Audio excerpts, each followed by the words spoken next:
हमारा इतिहास का रिवीजन सीरीज चल रहा था, जहां पे आज हमें रिवीजन करना है भारत के यवन राज्य के बारे में। आज हम जानेंगे कि यवन राज्य से जो प्रश्न पूछता है आपके लिए क्या जरूरी है, आपको बताते चलेंगे। अपडेट के बारे में बताना चाहेंगे। एसबीआई बैंक पीओ का जो है फॉर्म आ गया है। जो भी छात्र बैंक पीओ भरने के लिए जो एलिजिबल है, साइट पे जाकर के चेक कर लेंगे और समय रहते फॉर्म को भर लेंगे। और इस विषय में कोई जानकारी चाहिए कमेंट करके पूछ सकते हैं। देखते हैं यवन राज्य से आपके लिए क्या क्या महत्वपूर्ण प्रश्न है और यहाँ से क्या क्या प्रश्न आता है। चलिए देखते हैं। बताना चाहेंगे भारत पर आक्रमण करने वाले विदेशी आक्रमणकारियों के क्रम है, पहले हिंद यूनान, उसके बाद शक, उसके बाद पल्लव, उसके बाद कुषाण। ठीक है। अब सबसे पहले आपको पता है कि सिकंदर भारत पे आक्रमण किया था, उसके बाद की ये कहानी है, उसके बाद की कहानी है। तो सबसे पहले भारत पर आक्रमण किया है हिंद यूनानी ने। ठीक है। उसके बाद शक, उसके बाद पल्लव, उसके बाद कुषाण। तो एक एक क्रम से हम लोग इस सबको पढ़ते चलेंगे। सबसे पहले बता दें आपको सेल्यूकस के बारे में। ठीक है। सेल्यूकस के द्वारा स्थापित पश्चिमी तथा मध्य एशिया के विशाल साम्राज्य को इसके उत्तराधिकारी एंटियोकस प्रथम यानी सेल्यूकस का बेटा हुआ एंटियोकस प्रथम। यही सेल्यूकस निकेटर है जो चंद्रगुप्त मौर्य से हार के अपने बेटी को शादी किया था चंद्रगुप्त मौर्य से, पता है ना।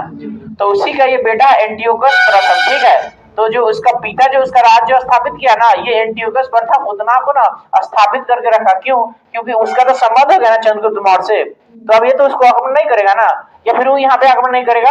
तो उसके पिताजी जो बना के रखे वो राज को पूरे पूरे कंट्रोल किया एंटियोकस प्रथम। बात समझ में आया? यानी सेल्यूकस निकेटर का ना उत्तराधिकारी है एंटियोकस प्रथम, मतलब उसका लड़का है, उसके बाद वो राज चला रहा है। समझ में आया? तो जो सिकंदर के समय में जो राज जीता गया था वो अपने सेनापति को दे दिया था, और सेनापति को दे दिया था जब इधर से सिकंदर पर चंद्रगुप्त मौर्य हमला किया उसके सेनापति पर, तो क्या किया, उसके साथ संधि कर लिया और अपनी बेटी को शादी कर दिया। ठीक है।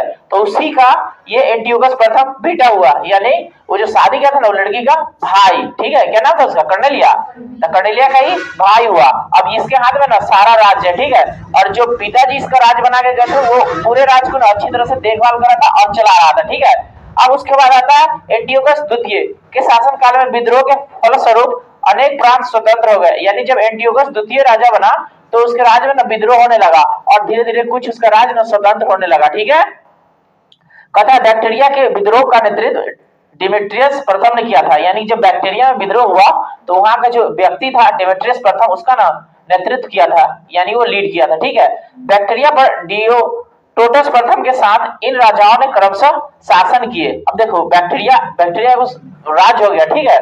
उस पर राज किया डियोटोटस द्वितीय, यूथिडेमस, डिमिस्ट्रियस, मिनांडर।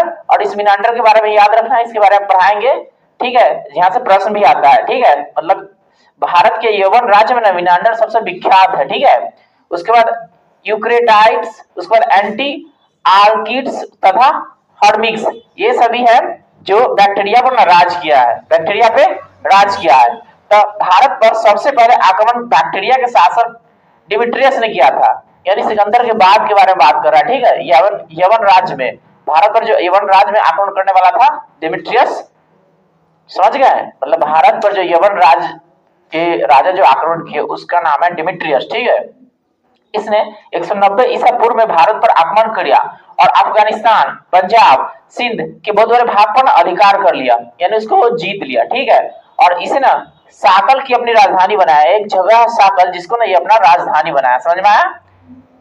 आगे कहता है साकल की अपनी राजधानी बनाया।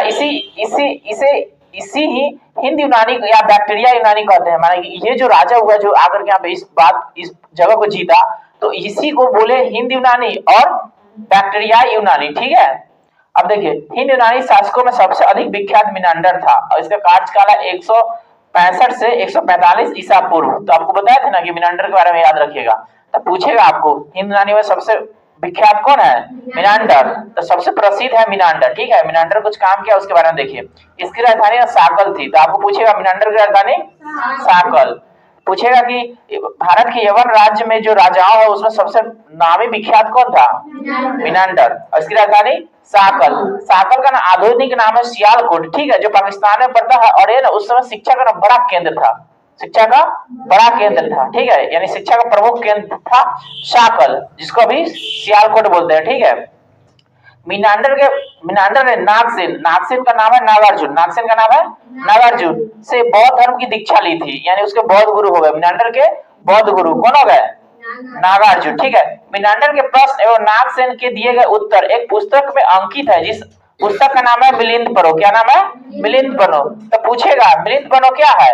जिसमें पुस्तक है जिसमें मिलिंद के ना प्रश्न है। क्या है? मिलिंद के प्रश्न, यानी मिलिंद पनो को ना उसको उसमें प्रश्न उसका संग्रह है, प्रश्न उसमें संग्रह है, यानी मिनंडर प्रश्न करता था, नागसेन उसका उत्तर देता था। ठीक है, नागसेन माने कि नागार्जुन उत्तर देता था। ठीक है, और इसी दरमियान उन्होंने बौद्ध धर्म की शिक्षा ले लिया, बौद्ध धर्म की शिक्षा ले लिया और बौद्ध को ना मानने लगा। ठीक है, तो आपको पूछेगा मिलिंद पनो क्या है? मिलिंद पनो क्या है? मिलांडर के प्रश्न, नागसेन के उत्तर। मिलिंद पनो प्रश्न का एक संग्रह है। मिलिंद पनो क्या है? प्रश्न का एक संग्रह है, यानी मिलिंद के प्रश्न है। उसमें क्या है? मिलिंद के प्रश्न है। इसको मिलिंद प्रश्न भी बोलते हैं। मिलिंद पनो पुस्तक को मिलिंद प्रश्न भी बोलते हैं। ठीक है, यानी जब मिनांडर प्रश्न कर रहा था, जब नागार्जुन उसको उत्तर दे रहा था, उसी का वर्णन है उसमें मिलिंद पनो में, यानी मिलिंद के प्रश्न, नागार्जुन के उत्तर, उसी का नाम है मिलिंद पनो। समझ में आया? कहता हिंद यूनानी भारत के पहले शासक हुए जिसके जारी किए गए सिक्कों के बारे में निश्चित रूप से कहा जा सकता है कि सिक्के किस राजाओं के हैं, यानी कि जो सिक्का उसने चलाया था ना, उससे प्रमाण मिलता है कि कौन राजा ये सिक्का चलाया था। ठीक है, भारत में सबसे पहले हिंद यूनानी ने ही सोने के सिक्के जारी किए, और ये प्रश्न पूछा गया है और आपसे भी पूछेगा, भारत में सबसे पहले सोने का सिक्के कौन चलाया? तो ये प्रश्न आता है, आपसे भी आया, चेन लगाइए कि सबसे पहले भारत में सोने का सिक्के का प्रचलन किसने अस्तित्व में लाया? तो हिंद यूनानी ने। तो हिंद यूनानी वह राजा था जो भारत में सोने के सिक्के को चलाया था, यानी प्रचलन में लेके आया था। ठीक है, ये प्रश्न बार बार बन चुका है, आपसे भी बनेगा। ठीक है, सोने का सिक्का कौन चलाया? हिंद यूनानी शासकों ने भारत के पश्चिमी सीमा प्रांत में यूनान की ना प्राचीन कला, जिसको ना हेलेनिस्टिक आर्ट कहते हैं, तो बोलेगा हेलेनिस्टिक आर्ट का संबंध किससे है? तो हिंद यूनानी से। तो हेलेनिस्टिक आर्ट कहाँ पे चलाया था? जो जगह वो जीत लिया था। ठीक है, जो जगह वो जीत लिया था, यानी भारत के पश्चिमी हिस्सा, भारत के पश्चिमी हिस्सा में आपका अफगानिस्तान आएगा, ये जो साकल पड़े थे सियालकोट आएगा, पाकिस्तान आएगा, ये सब भारत का पश्चिमी हिस्सा है। ठीक है, वहां पे कौन सा चलाया था? Hellenistic art. और भारत में इसी हेलेनिस्टिक आर्ट का दूसरा रूप है जिसका नाम है गंधार कला। क्या नाम है? गंधार कला। तो गंधार कला के बारे में पीछे आपको पढ़ा है इसके बारे में। ठीक है, गंधार कला। तो ये जो हेलेनिस्टिक आर्ट है ना, ये संबंधित है आपका हिंद यूनानी से। किसे? हिंद यूनानी से। और भारत में इसका क्या नाम है? गंधार कला का एक उदाहरण है। कथा यूनानियों ने पर्दे का प्रचलन किया था। पर्दा समझ रहा है ना? पर्दा। ठीक है, यूनानियों ने पर्दे का प्रचलन प्रारंभ किया था। भारतीय नाट्य कला में के विकास में योगदान दिया। मतलब भारत में जो नाट्य कला शास्त्र है उसमें पर्दा का एक महत्वपूर्ण रोल है। ठीक है, क्योंकि पर्दा गिरा देगा फिर दूसरा दृश्य चलेगा। ठीक है, फिर दूसरा कलाकार आ जाएगा। ठीक है, तो ऐसे होता है ना। तो ये जो पर्दा जो लेके आया था, पर्दा की जो प्रथा ये लेके आया था हिंद यूनानी ने। ठीक है, तो चूंकि पर्दा यूनानियों का देन है, इसलिए ना इसको कहता है यवनिका। क्या नाम है? यवनिका। यवनिका का मतलब क्या होता है? पर्दा। यवनिका का मतलब क्या होता है? पर्दा। यानी कि जो पर्दा है ना, हिंद यूनानियों का देन है। समझ में आया? ये जो पर्दा जो लेके आया सबसे पहले कौन लेके आया? हिंद यूनानी लेके आया। ठीक है, अगला टॉपिक है आपका शक और कुषाण, जो हम अगले वीडियो में देखेंगे। ठीक है।